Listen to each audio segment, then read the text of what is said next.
अऊज़ु बिल्लाहि मिनश शैतानिर रजीम। पनाह मांगता हूँ मैं अल्लाह की शैतान मरदूद से। बिस्मिल्लाहिर रहमानिर रहीम।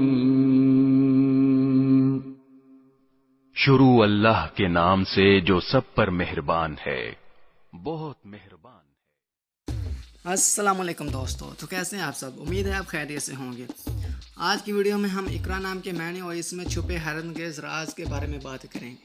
तो अगर आप हमारे चैनल पर नए हैं तो हमारे चैनल को सब्सक्राइब करें और बेल के आइकॉन को ज़रूर दबा दें ताकि हर नई आने वाली वीडियो का नोटिफिकेशन मिलता रहे। तो चलो चलते हैं अपनी वीडियो की जानिब। इकरा नाम के मैनी है पाड़। ये आमतौर पर लड़कियों का नाम रखा जाता है। ये अरबी ज़बान का लफ्ज़ है। इन अफराद का तल्लुक़ मुस्लिम मज़हब से होता है। लकी नंबर 6 माना जाता है इन अफराद के लिए। लकी दिनों में एतवार, मंगल और जुमेरात शामिल हैं। लकी रंगों में सुनहरी, नारंगी और सुर्ख शामिल हैं। लकी पत्थर सब्ज़ कीमती पत्थर माना जाता है। लकी धात में तांबा शामिल है। अपने नाम की मालूमात हासिल करने के लिए कमेंट में अपना नाम लिखकर सेंड करें। शुक्रिया।